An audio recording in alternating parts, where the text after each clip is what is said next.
We're going to be looking at screw spike, spring washers, resiliency and installation, investigation, preliminary findings, and path forward. As always, I want to start today's presentation by thanking project sponsors and industry partners. None of this work would be possible without their expertise and guidance. And so we're going to start with today's presentation with a high-level introduction and background, get a little more into what is the broken spike problem that Marcus was introducing. Then we'll get in specifically to this content of this presentation on screw spikes and spring washers by looking at some of the lab experimentation that was conducted. And then we'll finish with some preliminary conclusions and path forward. And so what is the broken spike problem? Well, there's been fatigue failed spikes identified on 7 different railroads, and this has led to derailments on 12 derailments identified on 4 of those railroads. And these broken spikes are tricky to find or to notice because they fail approximately 1.5 inches below the top of cross tie. And so to identify a broken spike, you have to do manual walking inspections of the track and tap each spike to find a broken one. And the location of these failures are primarily high degree curves and special track work, trains with higher attractive effort or braking force. And there's no correlation between any of the 4 spike holes. We found them in all 4 spike holes. And then finally, in new or very good condition cross ties. And as Marcus was pointing out, because of that increased load experienced from elastic fastening systems, we found that to be a primary cause for these broken spikes. And the three primary contributing factors is an increased longitudinal load. That's because when elastic fasteners are a part of the fastening system, those spikes become a primary component of the load path. The second is reduced friction between the plate and tie.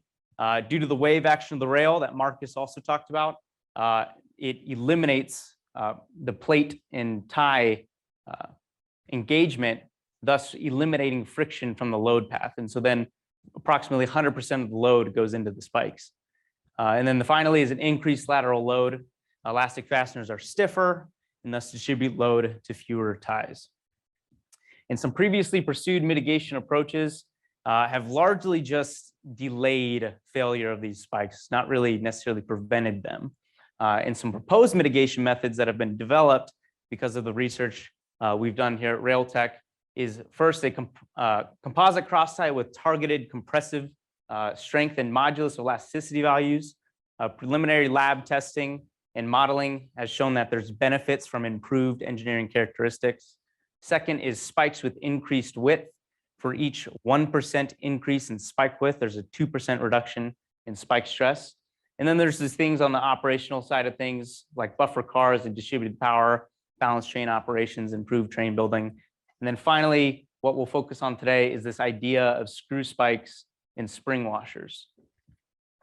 And so this entire study on broken spikes has been kind of delegated among students primarily, but between laboratory modeling and field work. However, we don't really see these as 3 separate entities, but instead 3 parts of a puzzle working together provide one comprehensive analysis. And so some previous work that has been conducted on these screw spikes and spring washers is within modeling and lab work, we found that there's a 70% reduction with a reasonably applied load of 1,000 pounds per spike. And then similarly, there's an 80% reduction in load transfer to the spike with a 2,500 pounds per spike. And so thus, most of the longitudinal force, when that presence of a hold down force or reasonably applied load is present, most of that longitudinal load can then be taken by friction at the plate to tie interface. And some field work that's been conducted out at TTC, having a control zone with cut spikes and a test zone with screw spikes. After 170 MGT, the test zone had less broken components, fewer loosened components, less screwed cross ties. And so all in all of the previous research that has been conducted on these screw spikes and spring washers has been encouraging. And so that's where we get into today's presentation, where we continued this study and this analysis on screw spikes and spring washers through extended laboratory and modeling work. And so the current installation recommendation of these screw spikes and spring washers is to install this screw spike until there's less than 2 millimeters gap between the coils, this little gap right here. And our goal is to improve these installation recommendations. And we're going to do that by quantifying resiliency at various installation levels, quantify impact of tie condition and type on hold down force, quantify torque required to achieve this desired hold down force. And we're going to answer the questions: at what torque should spring washers be installed to mitigate load transfer to the spike, be resilient against loosening, and maintain 1,000 pounds hold down force.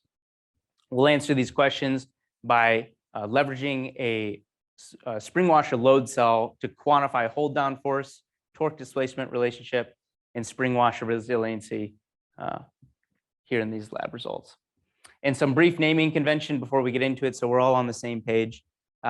Some new versus old timber. New timber we're defining as soaked with creosote, little to no deterioration, hasn't been sitting around too long. Old timber, really dry, signs of significant deterioration, and it's been sitting outside for years. Low cycle and full cycle. A low cycle is torquing a spike from 0 up to 5 kips and then back down to 1 kip of hold down force. And a full cycle is from 1 kip to maximum load, which was most commonly when we got to that 0.08 inch or 2 millimeter gap of those coils, and then back all the way down to 1. And all of the tests conducted out in our lab, we did 4 replicates per block, 4 separate holes. We changed out the springs every time. And we did new timber, old timber, composite type 1 and composite type 2. In total, 16 total tests for new timber, 8 total tests for old timber, 12 for composite type 1 and 4 composite type 2. And our equipment includes a spring washer load cell that we saw in that previous picture. It's small, but it's right there. We use digital calipers to measure that gap in head measurements. Head was from the head of the spike down to the base of the spring washer. Gap was between the coils, as I've alluded to. And then a torque feeler gauge, 1 threaded screw spike, a 25-inch square plate that just simply provided a planar surface for that load cell, and then a torque wrench for installation, obviously. And then the procedure we followed was to pre-drill the spike hole. There's different requirements for both timber and composite. Timber was 5/8 inches and slightly larger 3/4 inch for composite. And we were going to measure initial spring washer gap and head distance and run a low cycle test, so from 0 to 5, and then a full cycle of 1 kip all the way to maximum hold down force. And all the while we were going to record gap measurements at 50 foot-pound torque increments and monitor hold down force continuously with that load cell.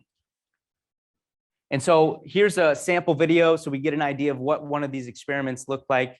This is edited and sped up, but I think one of these tests would take, I don't know, 10 to 15 minutes or so. And I will say, just to prevent confusion, this specific video was a bit of an outlier. It was a composite block. And so you'll see this load in the background. I think you can see it kind of blurred out in the background, dancing around more than usual. And it's a little interesting, but there's an explanation that we'll get to later in the presentation. But if we play this video, we can see we start at 0 and we torque it down to get approximately 1,000 pounds hold down force. And there's a bit of a slop because of the noise in the load cell, and get approximately 1.4 kips, take our measurements, continue up to 5 to finish that, or to get to where we're going for the low cycle, back down to 1 to finish the low cycle, take our measurements. Then we start doing the full cycle, and we continue up. Do we stop at 5? I think I overshoot here. Yep, overshoot, so I'm going to undo it. Then back up, get to 5, take our measurements, take gap measurements, keep monitoring. Again, we have to get all the way down to when this coil is less than 2 millimeters. So we continue, we get all the way up to 14,000 pounds that you saw there, and we're not even there. This is where things get a little weird. We continue to compress the spring, but load starts to go down. We'll talk a little bit about that later. Continue to go down. We end up getting to roughly 2 millimeters. Then I would have done one more down to 1 kip, and that would have been the completion of a test. And so now we want to start getting into some of those questions. And the first question that we want to address is this idea of resiliency. How can we install these spring washers, screw spikes and spring washers, to be the most resilient that they can be? And so resiliency we're defining as the ability for spring washers to maintain that hold down force. And previous work conducted by Marcus has found that 1 kip of hold down force results in a 70% spike stress reduction. So we don't need a large amount of hold down force to result in a significant spike stress reduction. So that 1 kip is something we'll be referring to frequently as kind of that targeted threshold of what we want to produce. And so if we consider this hypothetical figure with hold down force and deflection of the spring itself, this would be a fully elastic, idealistic situation where it would get up to its maximum load of hold down force, and then unloading and reloading, unloading, reloading, there'd be no plastic deformation. That'd be a fully elastic scenario. But what we actually see under our testing procedure is you experience plastic deformation right away. This is just after a sample test, after just one cycle. After just the first low cycle, you get some plastic deformation. As you continue to load and unload, you get a significant amount of plastic deformation. And so what we would like to see is something with a lower hold down force capacity. As we've said, 1 kip hold down force is that target to produce 70% spike stress reduction. So we don't need this high of a magnitude of 15,000 pounds of hold down force. So what we'd like to see is something perhaps with a lower capacity, but a greater working range or greater elasticity. And so what we found with our current setup is that resiliency of this spring washer and screw spike is smaller at 5 kips than at maximum hold down force. If you see here, when loading up to 5 kips and then unloading, it has a very small working range of just less than 1 millimeter to drop down to that critical threshold.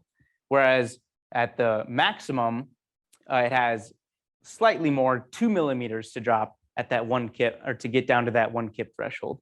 And so with this current setup and this current screw spike and spring washer, it's still optimal to load to that maximum hold down force.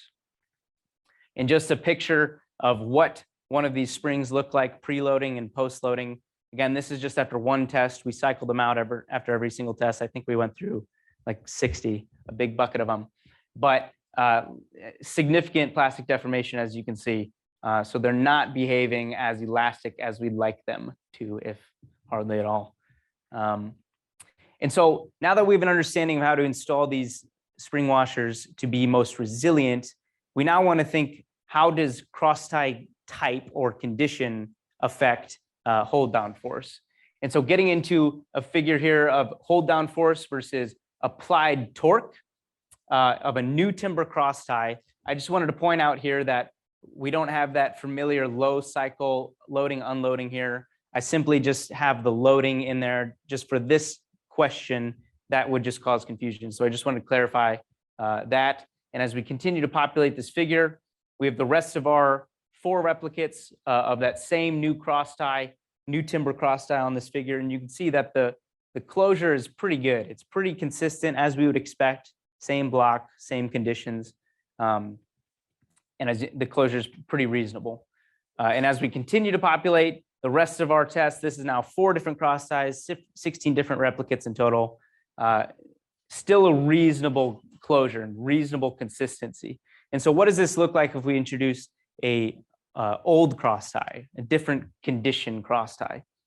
Well, things remain fairly similar.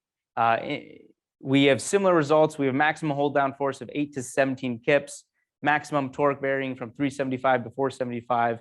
And all in all, that closure remains pretty reasonable. And so it can be, preliminary results is indicating that cross tie condition has a pretty minimal effect on the variance of hold down force. And so that answers that preliminary question of how does condition affect, but how does cross tie type affect? And this is, as I alluded to in that video, this is where things get interesting. If we introduce 2 different types of composites, our spread is no longer as friendly. It's a little more inconsistent. All these data points are spread out, and you can see it's likely an explanation of just the nature of these cross-section of these composite cross ties. With type 1, there's quite a bit of void space. Type 2, there's a bunch of different plastic recycled polymers with a bunch of different properties. And so you're just going to find different parts of that cross-section is going to behave differently. And the difference in torque, because largely the hold down force is fairly similar. It's just the torque that's really different compared to timber. That's likely explained by the different pre-drill size. Because if we remember, the timber had a 5/8 inch pre-drill and composite cross tie was larger at 3/4 inch. And so, I did want to point out this one data set on this new timber block. This was a cross tie that experienced severe split propagation right down the middle as we were working through it. And so this was by far the biggest outlier, but for a good explanation. So if we take that away, that closure gets even more attractive. And so cross tie condition, old timber versus new timber, results pretty similar. Cross tie type, composite versus timber, pretty significant difference in hold down force and torque. And so one final way we can kind of summarize these results, we can now correlate hold down force to applied torque. We can expect to achieve 5 kips of hold down force by installing these screw spikes with 275 to 325 foot-pounds with 95% confidence.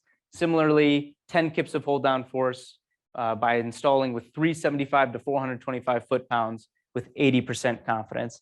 And again, that is more than enough hold down force when we've seen that threshold to achieve 70% spike stress reduction is only 1 kip. And so getting into some conclusions from today's presentation, spring washers have been shown to reduce spike stress by approximately 70 to 80% with that target threshold being 1 kip of hold down force. Current springs have very low resiliency. Because of plastic deformation, there's only 2 millimeters of working range before it falls down to that threshold of hold down force. And finally, current springs should be fully installed to have the greatest resiliency. Going up to only 5 kips to have a more reasonable hold down force only resulted at a 1 millimeter working range, whereas to maximum had that 2 millimeters working range. And so path forward, this project was extended by the FRA for several years, 2 to 4, I think, roughly 2. Path forward is to identify improved methods to hold down plate through literature and modeling. Is there a more resilient spring washer out there that we just haven't tested? Is there tie plate glue that we can use to achieve, or something else to achieve this 1 kip of hold down force? And then we'll get back into the lab and perform a high cycle oscillating load with a load cell washer. What happens if we have a full rail seat with 4 screw spikes and spring washers installed to be maximum resiliency and introduce an oscillating load? What happens when we want to quantify hold down force decay over time? What happens if we install a screw spike and spring washer to be most resilient and then just leave it for a day, a month, a week, whatever? What happens to that hold down force over time? And then finally, we'll get out into the field and perform validation testing on revenue service track.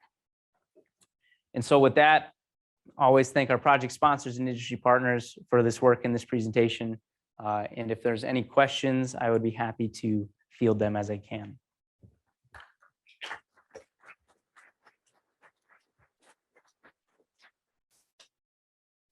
Yes. Yeah. Have you tested compost ties for inject or distribute compost ties? What? Distribute or injected compost ties? Which one have you studied? Extruded or both? Yeah. Yeah. Yeah.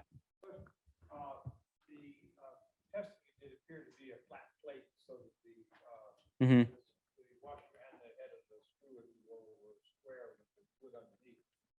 Since most tie plates have a slope where the anchor spikes go, Mm-hmm. how will that affect the result, do you think, where you don't have a flat against a flat? Yeah, it definitely could. And to clarify, that was just a requirement for the load cell. But you're absolutely right. With a non-planar surface, maybe you could have some digging in or non-uniform behavior from that spring washer. But that would be something, well, I don't know how we could test that, but maybe we could introduce some sort of angle to that plate to try to simulate that traditional plate surface. But Questions? Thank you, Christian. all right, thank you.